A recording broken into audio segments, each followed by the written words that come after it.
Application दे रखी है।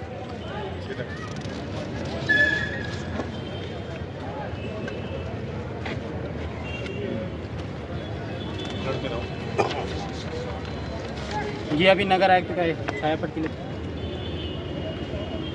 क्या चीज़ है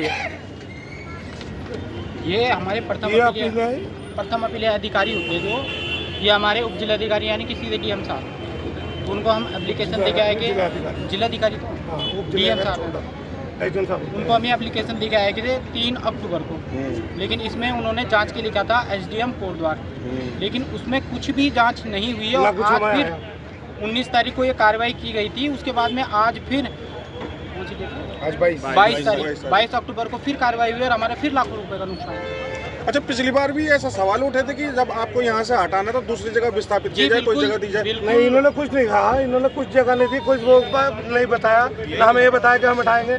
हमने अभी 2-3 दिन पहले आयुष साहब से बात करी थी, कहने सर हमने कहा जब लो आपका मतलब ये प्रपोजल अभी पास नहीं होता, डीपीआर नहीं बनती आगे मॉल की, वो आप मॉल बनाने करें, हमें कोई ऑब्जेक्शन नहीं है, आप पहले हमें जगह दीजिए, विस्थापित कीजिए, उसके बाद जैसे आप बोलेंगे, संविधान के हिसाब ये बात संविधान की जो मतलब कानून के दायरे में चल रहे हैं, हम कानून से अलग नहीं चल रहे। जब तक आपका मतलब डीपीआर बनता है, इसका वो प्रपोजल पास होता है, तब तक हम कार्य करते रहेंगे। जिस दिन आप कहेंगे हम 2 दिन पहले आप बता देना, हम अपना हटा लेंगे वहाँ से। और इन्होंने धोखाधड़ी करी हमारे आज की जो ये कार्रवाई हुई है, इसके बारे में आपको पता था? नहीं, कुछ सूचना नहीं, बिल्कुल भी कुछ नहीं है, कोई सूचना नहीं है, कोई वो नहीं है, कुछ इन्फॉर्मेशन नहीं है, कोई मुनादी नहीं है, सूचना नहीं है, कोई नोटिस नहीं है। हमने मैडम तक को, मैडम तहसीलदार मैडम आई हुई थी, हमने उनसे पूछा था कि मैडम आप अगर ये कार्रवाई कर रहे हैं तो इसके प्रति आप हमें कोई नोटिस तो देंगे, आदेश भी नहीं दिखाया हुआ है। उन्होंने कहा कि मौखिक आदेश है, मौखिक आदेश से बिल्डिंग कहीं भी पूरे शहर में आग लगा दो। कहीं कानून के दायरे में आप बात करिए तो कोई भी मौखिक आदेश नहीं होता, कागज होता है, लिखा हुआ आदेश होता है। आप एक एडवोकेट हैं? नहीं, फिर आप जो इनकी तरफ से वो कर रहे हैं, एक वेंडर है हम। जी। अच्छा, आपको पता है कि इंडियन कॉन्स्टिट्यूशन क्या कहता है आप लोगों के लिए?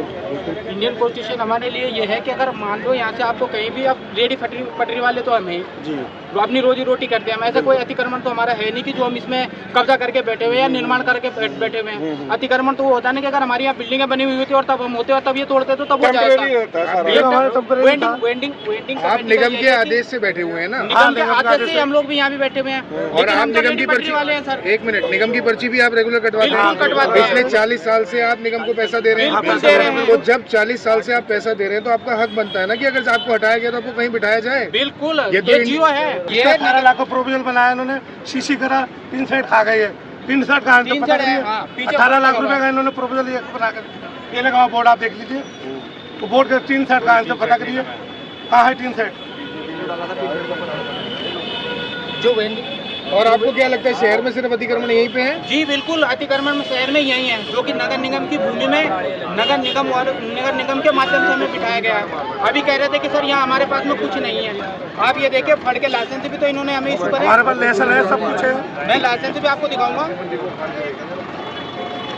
गोखले मार्ग के अंदर लगता है आपको कि अतिक्रमण है या नहीं? गोखले मार्ग के 100% लग रखा है, 8 फीट दुकानें सड़कों में लगी हुई है सर, 8 फीट रोड बची हुई कितनी है वहाँ पर? ये देखिए, ये मेरा नाम, और ये देखिए नगर निगम के माध्यम से ये मुझे लाइसेंस मिला हुआ है, और ये देख लीजिए बड़े साफ शब्दों में लिखा है फॉर लाइसेंस। तो सर जब फड़ी नहीं है या तो उन्होंने लाइसेंस कहाँ से इशू करे? ये देखिए, अगर हम लोग अतिक्रमण में हैं, अगर हम अतिक्रमण में हैं तो सवाल तो इसमें ये भी खड़ा होता है कि जब आप नगर निगम से लाइसेंस आपको प्रोवाइड किए जाते हैं तो आप किस हिसाब से, किस एंगल से, किस बात वो है आप अतिक्रमणकारी हैं? अतिक्रमण में हम अतिक्रमण में है ही नहीं, तो ये तो नगर निगम कह रहा है ना? ये तो अतिक्रमण में क्यों है? ये बोर्ड और लगा लाइसेंस भी आपको नहीं नगर निगम ने दिया है, और जो टैक्स के हिसाब से रसीदें भी नगर निगम का जो काट रहा है वो भी नगर निगम बिल्कुल का नगर अतिक्रमण में कहा है? अगर अतिक्रमण में ये इसमें होते डिवाइड होता है अतिक्रमण में, यहाँ अतिक्रमण है क्या ये बताइए आप? हम तो सीधे बोलेंगे, हम नगर निगम की जमीन है, हम तो कानून दिखा रहे हैं कि कानून के हिसाब से हमें तोड़ने का आदेश नहीं है। अगर हम लोग रेडी पटरी वाले हैं सर, हमने तो रोजी रोटी अपनी करनी है सर। सीधा मार्केट है, सब्जी मार्केट। अब ये एक बात बताइए, नाकामयाबी है नगर निगम की, आप देखिए ना कि यहाँ पर लोगों की बड़े ठेले की दुकानें तो हटा दी हैं जेसीबी लगा के, पर जो नगर निगम की गाड़ियाँ संचालित हो रही हैं बिना नंबर प्लेट के हो रही हैं, वाह रे वाह।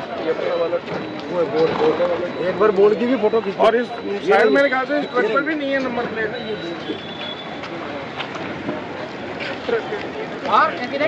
तो अरे छोड़ यहाँ पर आए हैं लालबत्ती क्षेत्र में, जो कि विगत 20-25 दिन पहले है यहाँ पर एक नगर निगम के द्वारा कार्रवाई की गई थी, जो कि यहाँ पर पटरी पर फड़ की दुकानें लगाते थे, सब्जी फलों की दुकानें लगाते थे, उन पर कार्रवाई की गई थी। और उसके बाद फिर से उन्होंने दुकानें सजाई दी अपनी, परंतु आप ये देखिए कि 25 दिन बाद फिर से नगर निगम के द्वारा त्वरित कार्रवाई की जाती है, वो भी ठीक उसी समय पर जिस समय पर उस दिन हुई थी। और नगर निगम समय समय पर दावे तो करता रहता है कि हमने ये किया है, वो किया है, वेंडिंग एरिया, वेंडिंग जोन, इनके लिए आपने उनकी बातें सुनी। एक चीज़ मैं आपको दिखाना चाहता हूँ यहाँ पर कि ये बोर्ड देखिए, मैं कैमरामैन से कहूँगा दिखाएं। यहाँ पर कार्यदायी संस्था नगर निगम कड़वा नगरी कोटद्वार, योजना का नाम 15वां वित्तीय वर्ष राज्य वित्त आयोग, और कार्य का नाम है वार्ड नंबर 15 में लालबत्ती के सामने नगर निगम की भूमि गाड़ी पढ़ाओ सीसी मार्ग तथा टीन शेड का निर्माण कार्य। अब सीसी मार्ग तो शायद ये हो सकता है, परंतु टीन शेड कहाँ है, मैं अपने कैमरामैन से कहूँगा कि जरा दिखाएं कि कहाँ पर टीन शेड है। ये हवाई टीन शेड कितना मेरे को लग रहा है, देखो नीले रंग का ये हवाई टीन शेड लगा हुआ है, वो भी 18 लाख की लागत से। वित्तीय वर्ष है 23 और 24।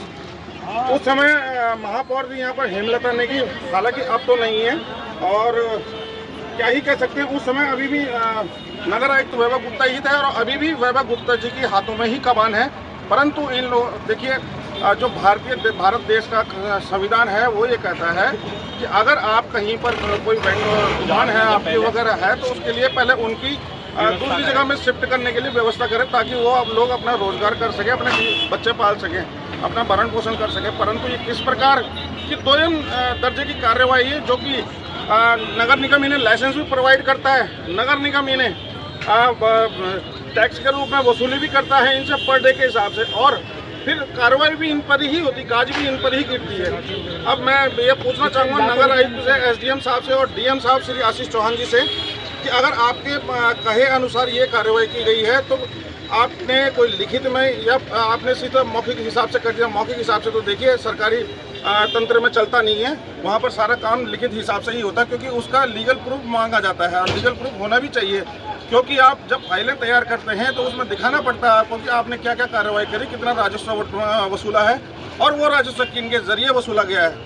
अब अगर इनके जरिए राजस्व वसूला गया है, तो उन्हीं लोगों के पेट पर आपने लात मार दी है। किस प्रकार की ये कार्रवाई, किस प्रकार का दोयम दर्जे की ये नीति चल रही है, ये तो समझ से परे है। परंतु समय समय पर ये सवाल नगर निगम पर जरूर उठते रहेंगे।